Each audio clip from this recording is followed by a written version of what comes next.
Ladies and gentlemen, welcome back to episode number 152 of For the Fan. As always, I am Will, and we got Dom and we got Jake here. Gentlemen, hello.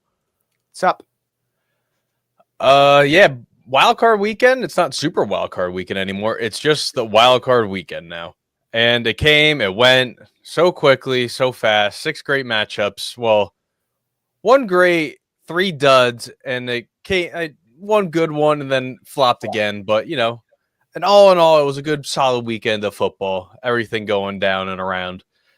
You can follow us on all the social media platforms down below. YouTube for the Fan Network, Twitter for the Fan Network, Instagram for the Fan Football. I would say TikTok, but unfortunately, in roughly 80-something hours, TikTok will be saying its goodbyes to the U.S. platform because politicians can't control what is said, what can be mentioned on this platform. And I know there's a lot of people that come in here, tune in.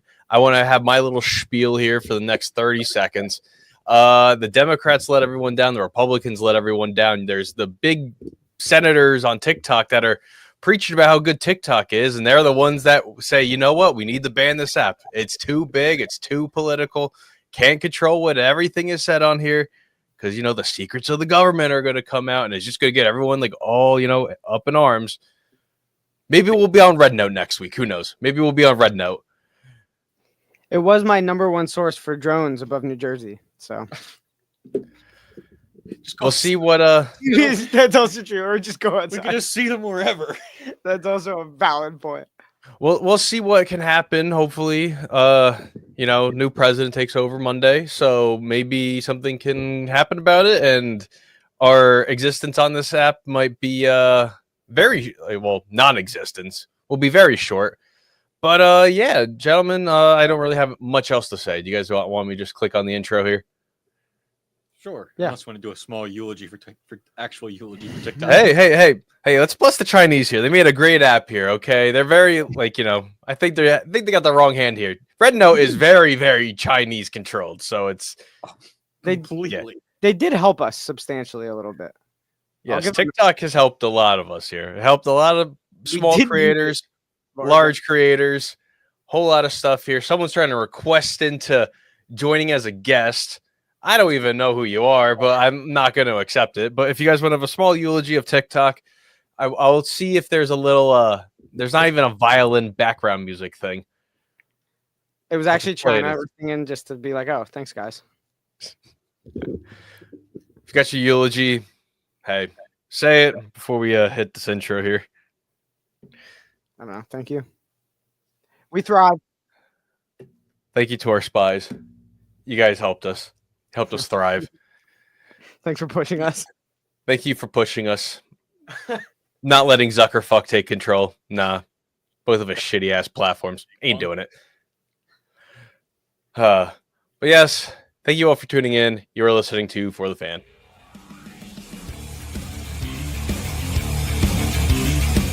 You are listening to For the Fan.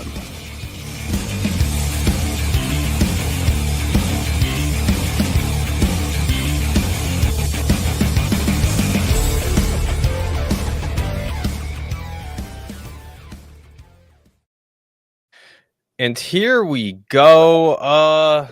Let's kind of go into this coaching search. I mean, there's not really much, if any, news that goes on really during playoff time. We could talk about Deion Johnson getting claimed by the Ravens, but who really cares? Dude threw a whole ass temper tantrum, got cut by the Texans to now just go back to Baltimore and isn't even a part of the team because of how waivers work in the playoffs. He's not claimed until the day after the Super Bowl. So that is pretty funny in my opinion. But wait, let's what? talk. So he can't even be a part of he can't even be a part of the Ravens. I didn't even know that. So what was the point of them claiming him? Probably to tell him to fuck off. I mean, Will's unhinged. That's 2 curse words in a matter of 4 minutes. Yeah. That's kind of just how that is. But yes, as the headline says down below, head coaching search update. So when we talked about last week, as Mike G in the comments here says, it's to get a comp pick. If he was to, get signed, it would be for 2026. It wouldn't be for 2025. So if he gets signs with another team, they could acquire a compensatory draft pick. That's in kinda return for him. Yes. Clearly wanted him at one point. Just said, I'm not going in the game. It's also true.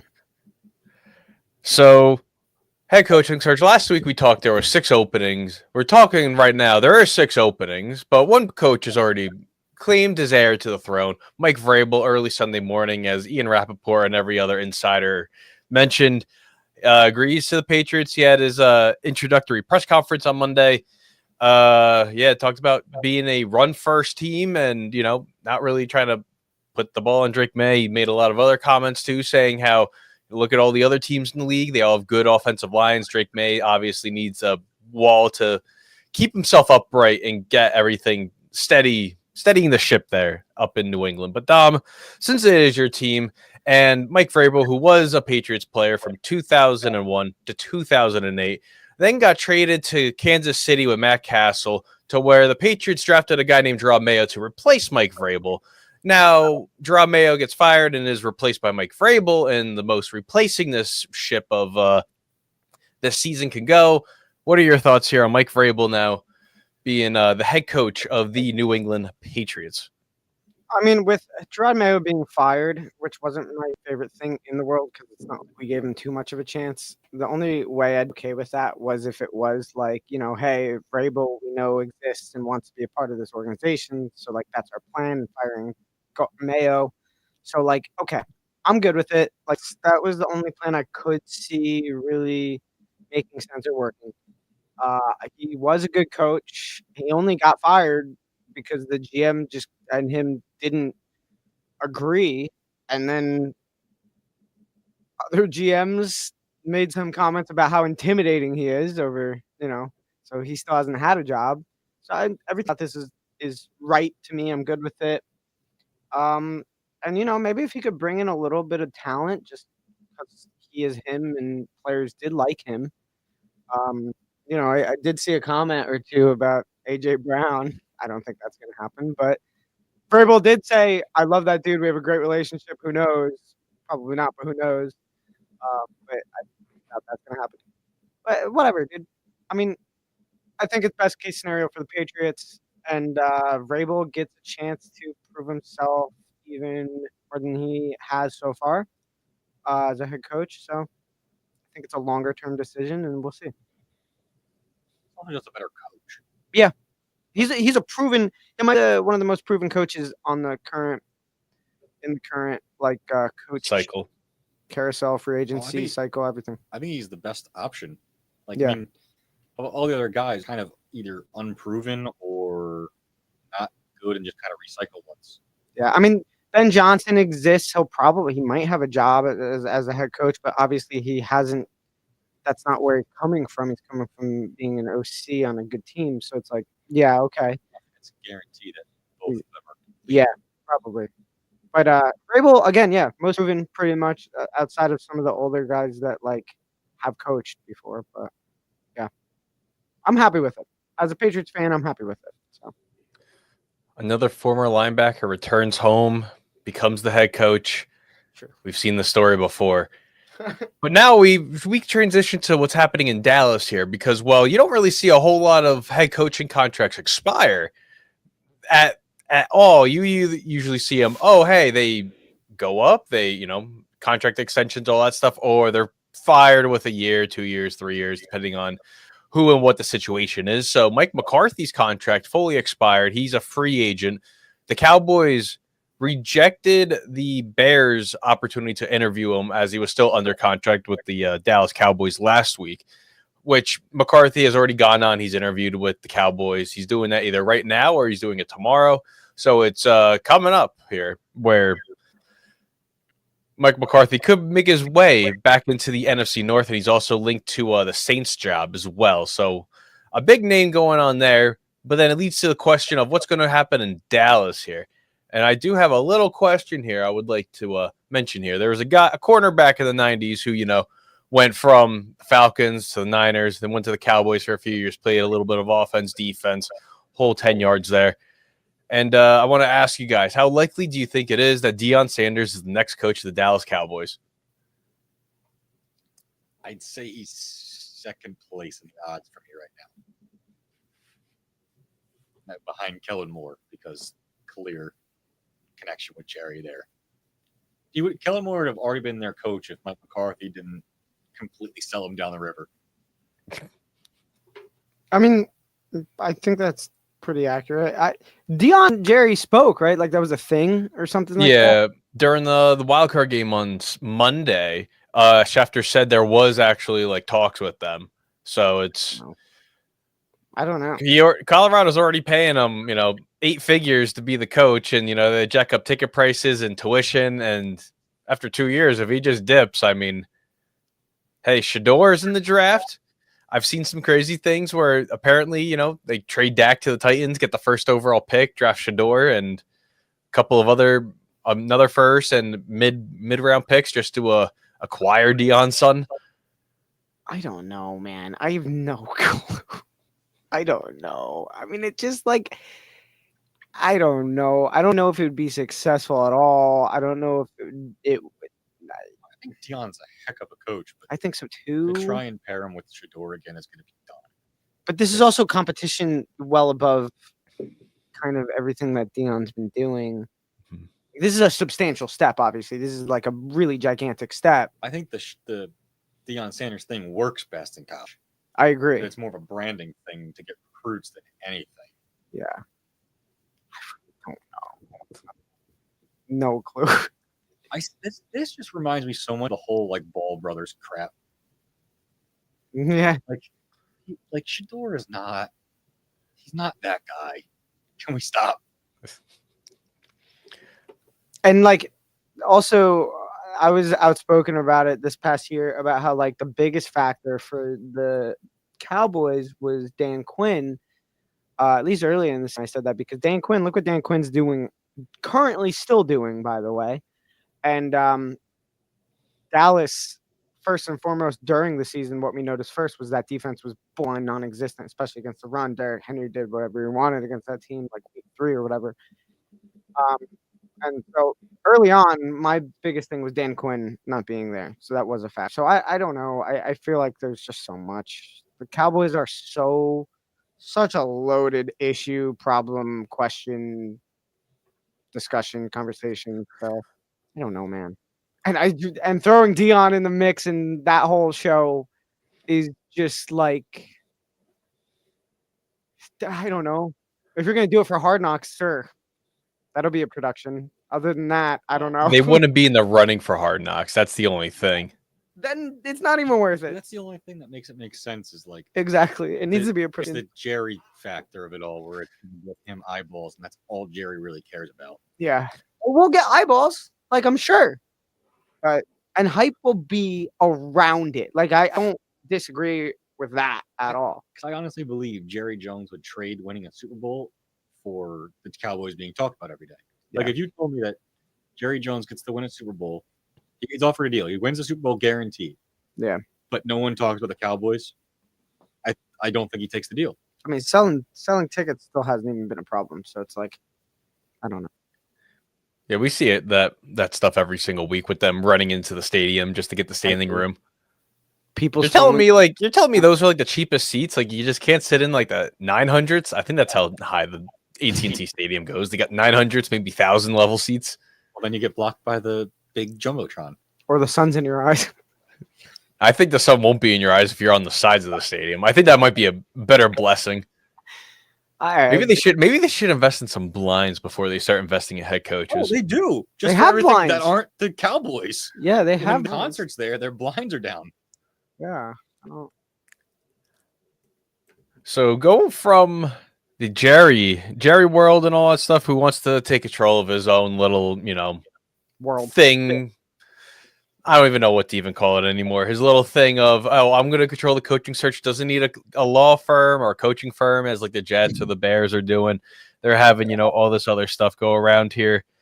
Little bit of injury news here. Zay Flowers has not practiced today, so it's not a good sign that he will be available on Sunday against the Buffalo Bills in Buffalo.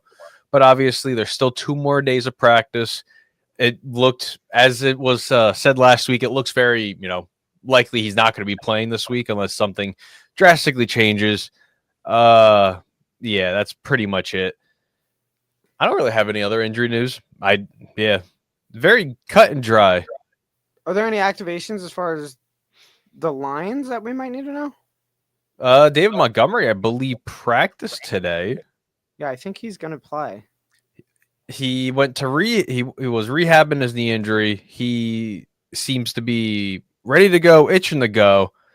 Let's see. He does not have an injury designation. All right. Well, that's There it is. substantial. A Saturday night at 8:15 on Fox, we'll be seeing the return of Knuckles to the Sonic and Knuckles backfield there for the Detroit Lions.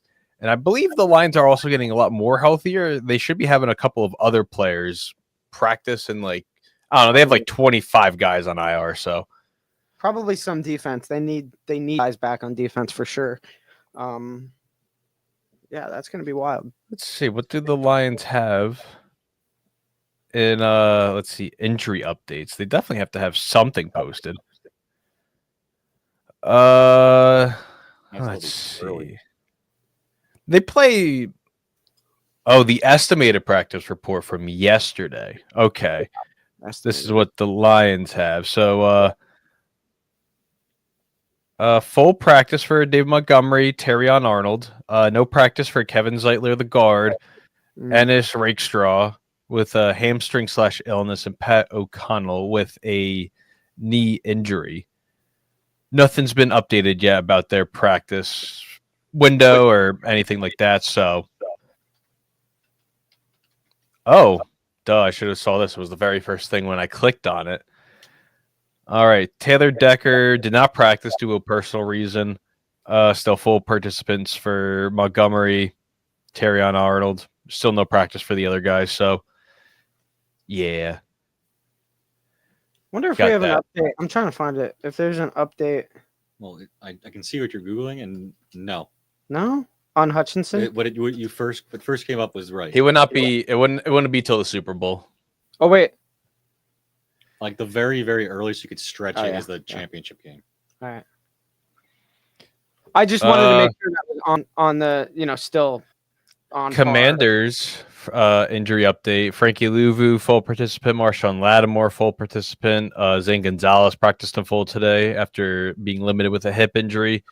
John Bates, full. Ben Sinnott, still limited. Deron Payne's limited. Clellan Farrell, limited from an upgrade from did not practice. Zach Ertz also was upgraded. Bobby Wagner, 2 days of DNPs. So he'll probably play. It's just veteran fatigue, as they call it. Maine's been around for a while. That's Let's talk about this, guys. Favorite memories from the divisional round. Shoot. You forgot about this? I completely forgot about this. I forgot about this. So I guess you're going first. I mean, I could also just bring up what I said last year. Niners Saints. Great ending there. But I also found another one. Dak Prescott, Zeke Elliott, rookie seasons, number 1 seed in the NFC. They were going at it with the Packers. Looked to be like, forcing overtime. But Aaron Rodgers, man, he steps into AT&T Field or against the Dallas Cowboys. He turns into a bad man. A very, very bad man. Jared Cook on the sideline toe tapping. Mason Crosby kicks the field goal. Packers return to the NFC Championship game. So yeah, that is my my pick there for divisional round memories. Oh, I get still such a great one. What's got Mile High Miracle? You're talking about this? Yep. Son of a bitch. He just Jacoby Jones. Jacoby Jones, R.I.P. Yep. Greg Gumbel on the call, R.I.P. as well. Jake, I literally it's up on my screen over. Jake didn't even look at it first. He looked on his phone and found it. Yep, you're right, 100%. That's where I was gonna go. Just scroll up one more.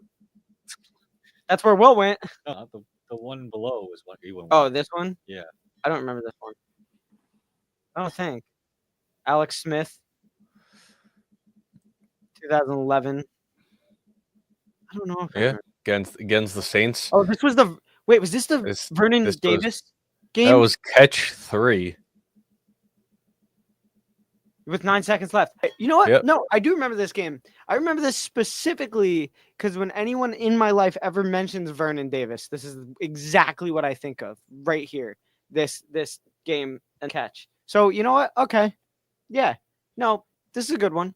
Yeah, this was like Vernon Davis's like career game. Like just because when I think Vernon Davis, this is what I think first. And Vernon Davis was a legit tight end for years on San Fran. Like I'm not saying like this was his only Yeah, moment. let's not forget the backup there, Delaney Walker too. Like they had 2 G's at tight end. Then there's this really good picture of Alex Smith rushing into the end zone, and his face is hilarious. Like, do you see that? Yeah. His mouth is wide. He looks shocked that he's running in the end. Oh yeah, because he ran it up. Yeah, because he did just a quarterback run. He ran up the sideline there. Staley got a block, and was able to cross into the end zone.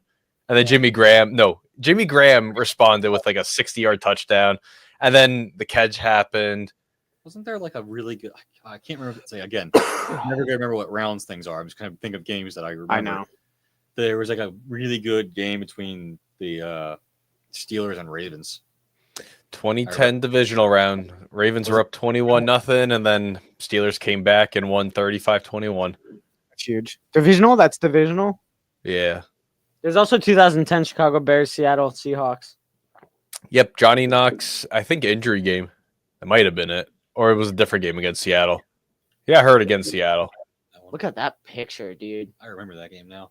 That one. Yeah, that's what I'm saying. There's a picture of Matt Forte like 6 feet in the air, like being tossed over the line. Stuff is flying off of him in the snow. Pretty wild, bro. Yeah, I remember. No, that was a conference game. What about this? Which performance from Wildcard Weekend stood out to you guys? See, I know they didn't win, but knowing what I know now, Bo Nix with a broken back. No, shut. Yeah. Apparently he's been playing the last 6 weeks of the season with a fractured spine. That man is just all grit, dude. We'll say he deserves to be talked about.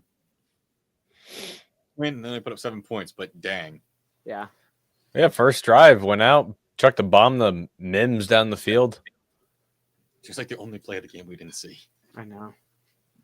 I mean, honestly, man, the Rams made such a statement. They really did. In all the adversity that they faced, man, like not being at a home field, so they were basically away. I know they dressed the stadium up nicely. I will say they did a good job doing the best they could to try to replicate some kind of Rams home, even though the fans were just straight.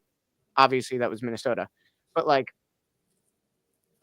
the NFL did a decent job with that, I will say. But they're still coming from a place where it's like I don't know what their practices were like all week. I don't know what their travel was like. Apparently, they brought everyone they possibly could, families, pets, everything with them that they possibly could on so many different flights or whatever. So they're still dealing with stuff there along with their community back home and everything. So adversity at the wazoo for them. They had the extra day. That's good. But that was a statement game. I think everyone can agree that we didn't expect that game to go. Maybe we'll, but we didn't expect that game to go the way that it went.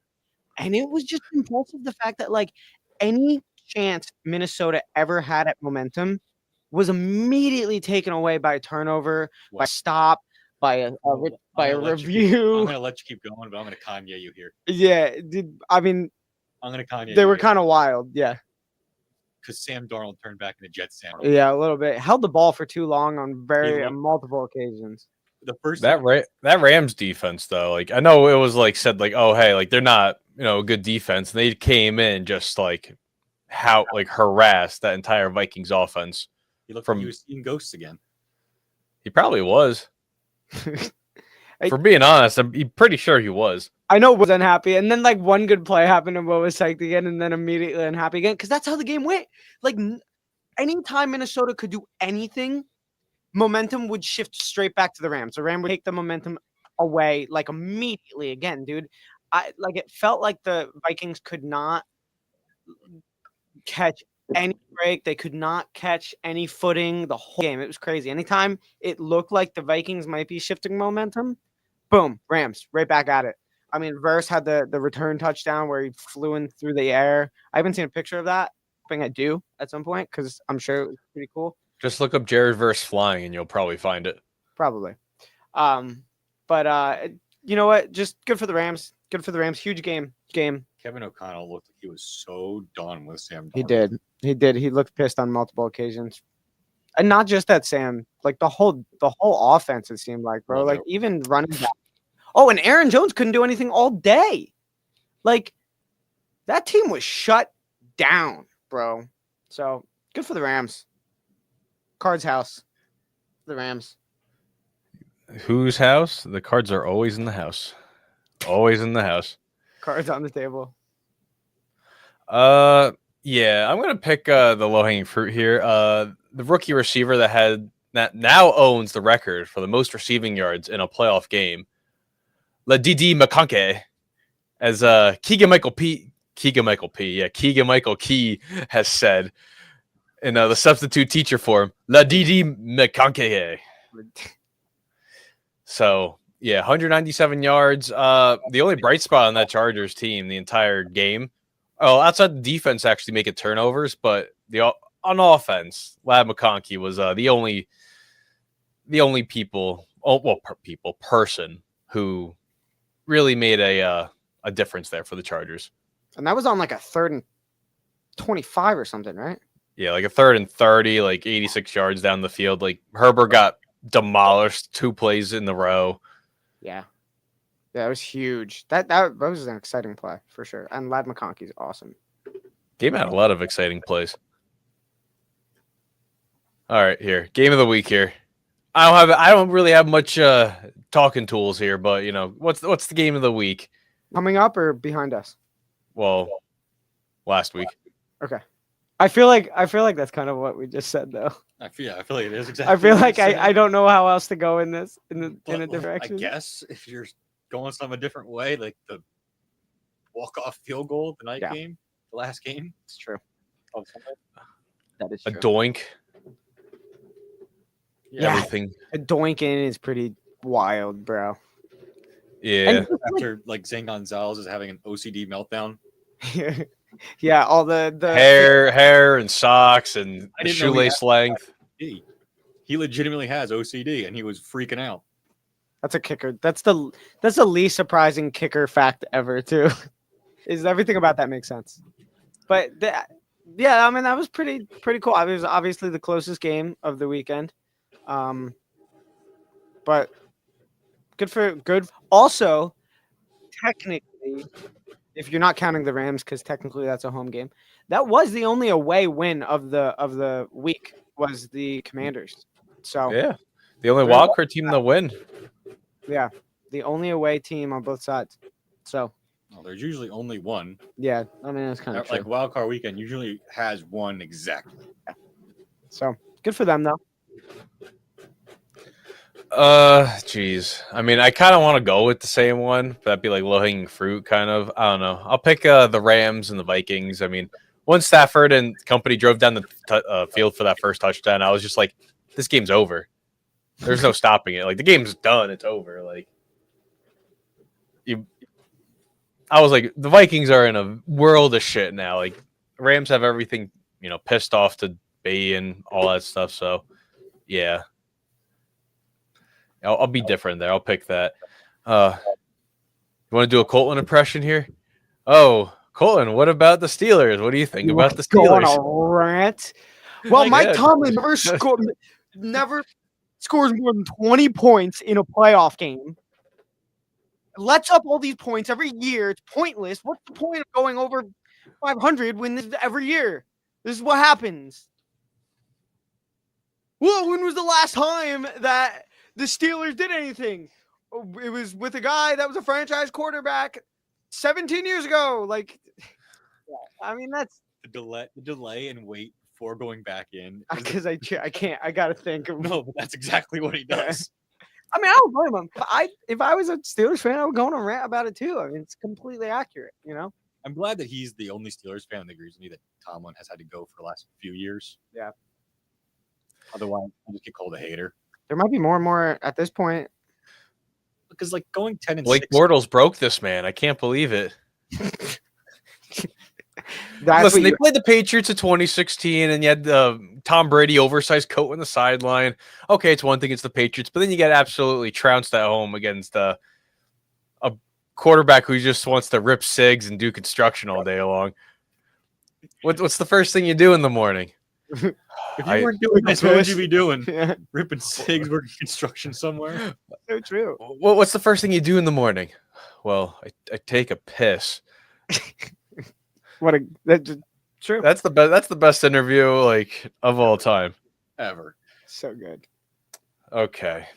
Well, since we only got 2 games here and we got the Colton impression out of the way, what about this buy, sell, and hold wildcard weekend? Yeah, there's definitely a lot of buys, a lot of sells, a lot of holds.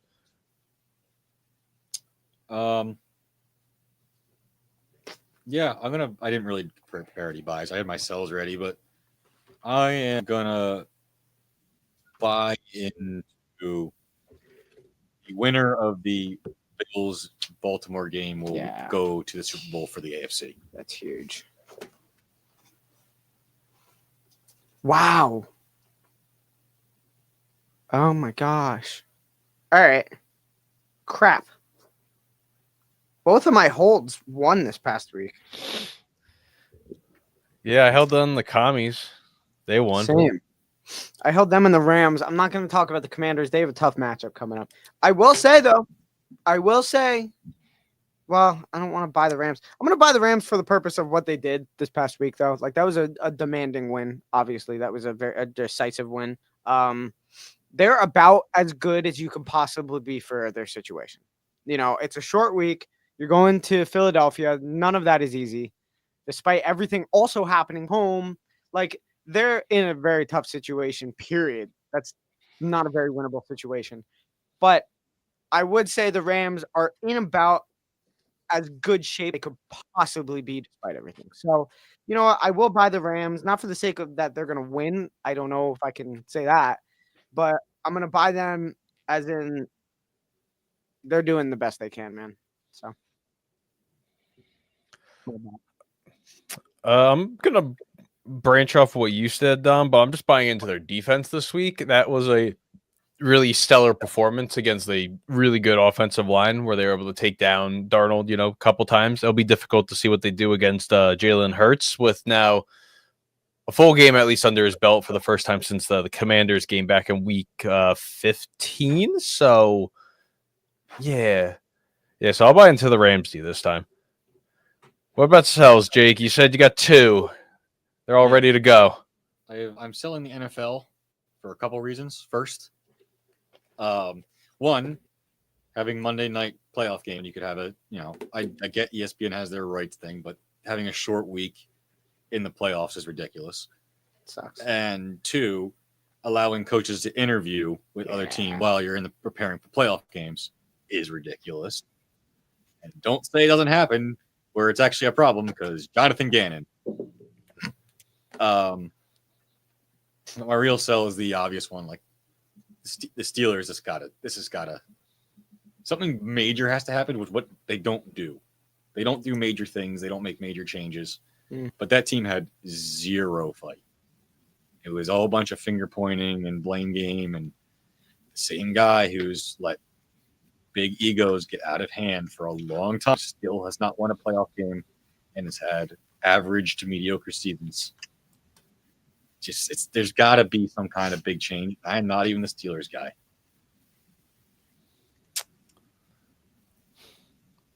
I do have 2 sells, but I'm really trying to think of the real one here.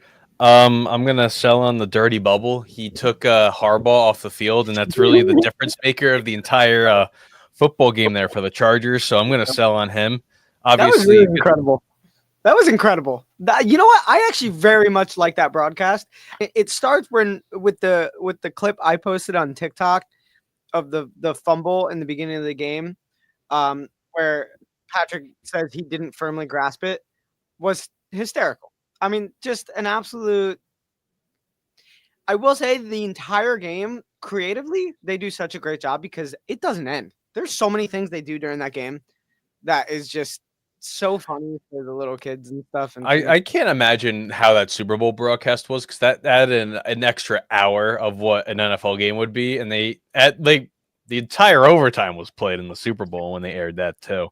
Yeah, it's true. Yeah, dude, I don't know, man, but it is funny, and they do creatively. They do a hilarious job. I will never really watch one live ever because I won't. I need the authentic NFL experience. But like, you know what? Great Nickelodeon. It seems like it's working every year, and creatively they really don't stop. So.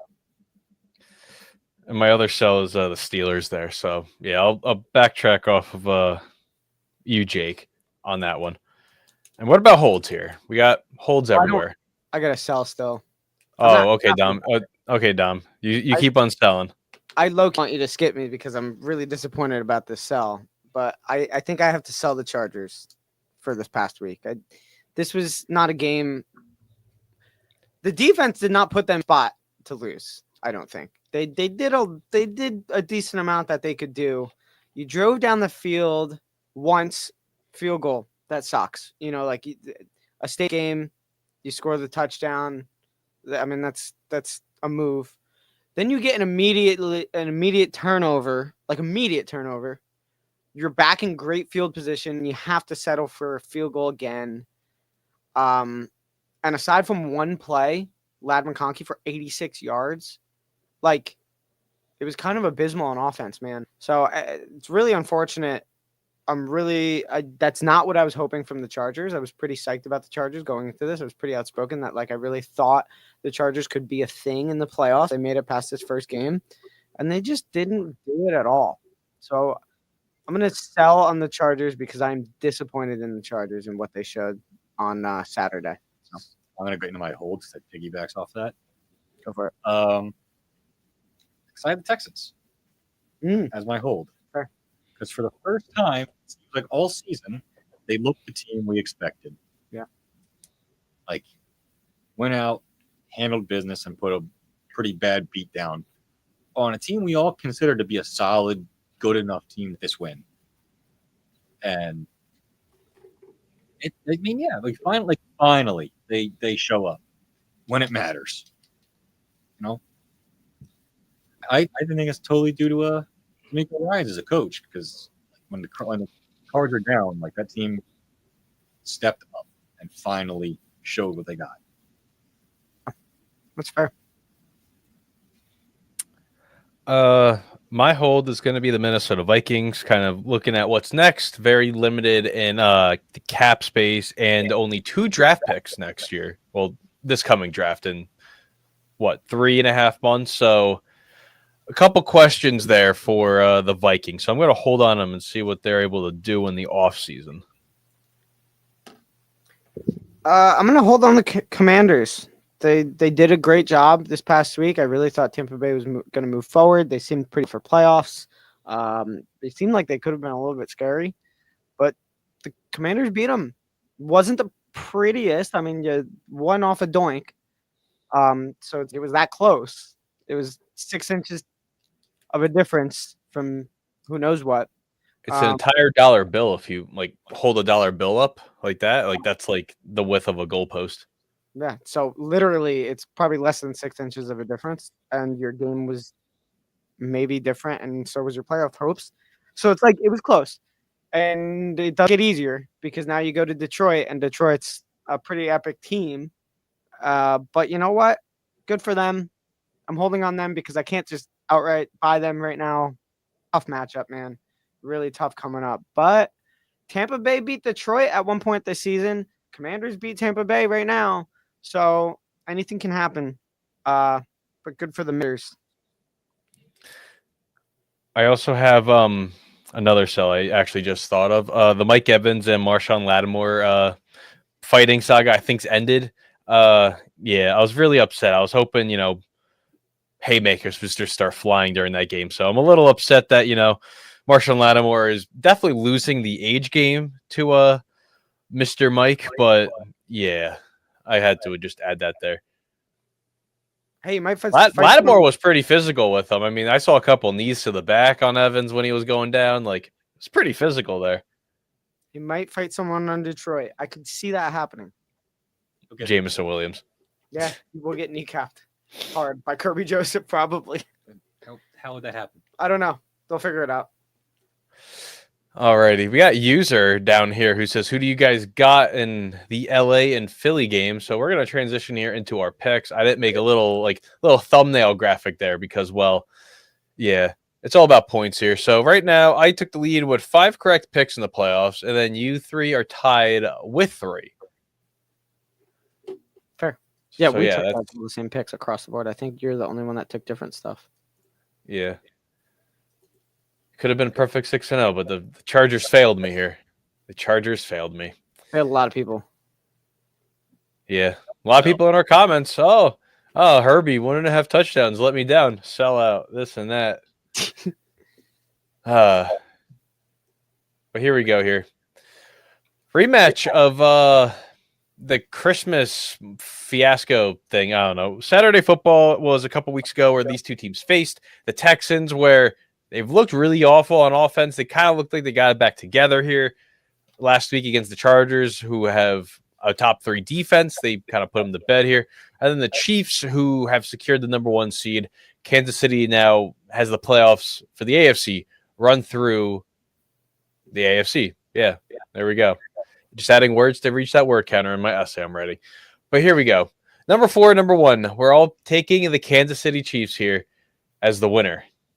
I really don't want to. It's like I really want to think that Houston. I still don't have faith in the Texans. I just don't know if I could ever have faith in the Texans. Kansas City sat for so long right now. I feel like I haven't seen them play in like 2 months. They haven't played since Christmas Day, so by the time Saturday comes around, it'll be 23 days, 24 days. That's so crazy. But they're also really rested, very healthy at that point. Maybe. I don't know. Yeah. From Kansas City, we go to a domed Detroit here, where the Commanders at the 6th seed win their first playoff game since 2005, when they played in Tampa and they beat Tampa. They now go to Detroit, where the NFC, everyone has to go through Detroit. I don't even know the last time these two teams faced, so I can't even bring up any history here. But we all have a clean sweep of Detroit, and Colton also has mentioned, but I think Washington covers the 10-point spread, which sounds really ridiculous if that is true. If it really is a 10-point spread there. It is a 10-point spread. That's crazy. Colton expects a tight matchup here. And from Detroit, we go to Philadelphia, where these two teams faced on Sunday Night Football just earlier this year. And Saquon Barkley piled on $250. $250. Yeah, 250 yards. Saquon Barkley did pile up. I was reading a Best Buy email that popped up on my phone as I was doing that. 302 total yards in that game. Yeah, 302 total yards. So not even just that was just rushing. Just rushing, yeah. Crazy. The Rams, who 9 sacks and Sam Darnold, a recovery for a fumble for 6. Tyler Higbee, who broke his chest, coughing up blood, expects to play in this game. Against the Eagles, who, hey, they held down the Green Bay Packers. Dallas Goedert, your angry runner of the week, stiff-armed Valentine, yeah. He 4 times. Punched him in the head 5 times, essentially. He was not stopping him. Dallas Goedert wins. On the mic. What did he say? He said he slowed down to intentionally get that one in just to do it. That's crazy. Dallas Goedert runs angry in the playoffs. I am lone wolfing the LA Rams here. I did mention last week, I said a team that no one really wants to play is the Rams. And I think they kind of... Tampa and the Rams are the 2 teams I didn't want to see. I wanted to work out, though we didn't have to see them. Yeah. I know Jake would have wanted a Vikings reunion there in Philadelphia for the playoffs. Well, they always come here like every playoffs, and it's usually worked out. From a 3 o'clock matchup on NBC to 6:40 on CBS here. The rematch of the Week 4 Sunday night game where the Ravens absolutely trounced the Bills. But this time, Josh Allen's house is hosting this matchup here. And we have a split here. Jake and I are taking the Baltimore Ravens, while Dom and Colton are taking the Buffalo Bills. Do we know the weather? Actually, I didn't even look at the weather before I looked at this. I think the next time you look at the weather is like that day. Because if you look at it now, it could be like 95 and sunny. Who knows? It's probably going to be cold, so a lot of bruising or running. Well, now they got Henry, so I'm less concerned as long as it's not like a blizzard. It's looking like It's probably like 15 degrees. it's looking like so every day. Oh my gosh! Every day from here to Sunday, there's about a 25 to 35% chance of snow showers from here to Sunday every single day. Only 25 to 35% though. So like I take that what you will. And it's That lake effect snow. yeah, so it's like who knows is really the best answer. Well, I know we're supposed to get snow on Sunday. I didn't know that. Wow. Okay. Well, who knows, I think is the literal just like any other Buffalo Bills game at this point in time in the year, the best answer that you can possibly get. So I think that's just we'll see. Like what Will said, check it that day. Check the weather that day. And for the people on TikTok here, there's only 2 people left in the chat. Follow us everywhere. YouTube for the Fan Network, Twitter for the Fan Network. Well, Twitter for the Fan _, and Instagram for the Fan Football. Absolute pleasure. It's been on TikTok. Hopefully we can reunite soon. I don't know. I don't got much. Or reunite on a different platform. Yeah, Red Note or Google Giggles. I saw that one. Google Giggles is another one. Is that an app? I could be being trolled on Twitter, but I thought that was pretty hysterical. I hope just like on Twitter, I click on here and I see Guinness original mac and cheese. So, yeah, Guinness the beer. Yeah. Well, they do decide the world records. And if restaurants are no, that's the Michelin. Oh that's the tire. That's the tire company. I did the yep. I heard every overcooked steak turns into a tire. Yep. Wrong overlapping brand. My bad. Yeah. World records, if there even are world records, and then tires and stars. But yeah, thank you all for tuning in on TikTok. We're going to be live on YouTube and next week. So yeah, tune in there. Maybe if the stars align, I mean the planets are going to be aligning for the next couple months. Yeah, maybe we'll be back on TikTok before the end of the season. So thank you all. Tune in next week on various other platforms. Okay, so thank you all for that's all I got. Later, everyone.